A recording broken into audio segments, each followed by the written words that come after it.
Hello friends, आज हम एक कहानी पढ़ेंगे। करबला तो हो गला। एक प्रसिद्ध राजा था जिसका नाम रामधन था। अपने नाम के ही तरह प्रजा सेवा में ही उनका धर्म था।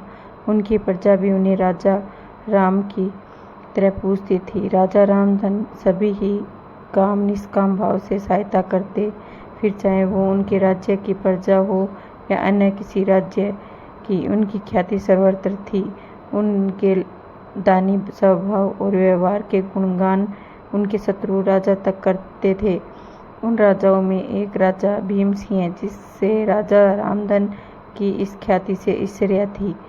उस ईर्ष्या के कारण उसने राजा रामधन को हराने की एक रणनीति बनाई और कुछ समय बाद रामधन के राज्य पर हमला कर दिया। भीम सिंह ने छल से युद्ध जीत लिया और रामधन को जंगल में जाना पड़ा। इतना होने पर भी रामधन की लोकप्रियता में कोई कमी नहीं थी। हर जगह उनकी बातें चलती थी, जिससे भीम सिंह को चैन न था। उसने रामधन को मृत्युदंड देने का फैसला किया। उसने ऐलान किया कि जो राजा रामधन को पकड़कर उनके सामने लाएगा, वो उसे 100 सोने की दिनार देगा। दूसरी तरफ राजा रामधन जंगलों में भटक रहे थे। तब उन्हें एक राहगीर मिला और उसने कहा, भाई, तुम इसी जगह के लगते हो, क्या मुझे राजा रामधन के राज्य की तरफ का रास्ता बता सकते हो? राजा रामधन ने पूछा, तुम्हें क्या काम है राजा से? तब राहगीर ने कहा, मेरे बेटे की तबीयत ठीक नहीं है, उसके इलाज में सारा धन चला गया है। सुना है राजा रामधन सभी की मदद करते हैं, सोचा उन्हीं के पास जाकर याचना करूं।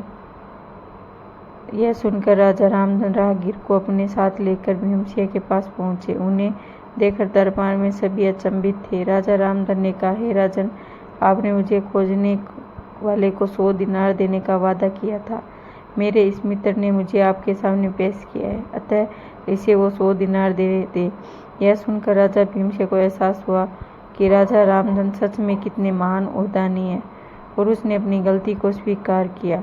साथ ही राजा रामधन को उनका राज्य लौटा दिया, सदा उनके दिखाए रास्ते पर चलने लगा और फैसला किया कि आगे से कभी गलती नहीं करेगा। फ्रेंड्स, इस कहानी से ये सीख मिलती है कि मनुष्य अपने कर्मों का ख्याल करना चाहिए और उसे अपने कर्मों का ही फल मिलता है। फ्रेंड्स, अगर मेरी कहानी आपको अच्छी लगी हो तो प्लीज़ लाइक करना, कमेंट करना, शेयर और सब्सक्राइब ज़रूर करना। मिलते हैं फ्रेंड्स अगली नई कहानी में, नई वीडियो के साथ। राधे राधे, जय श्री कृष्ण।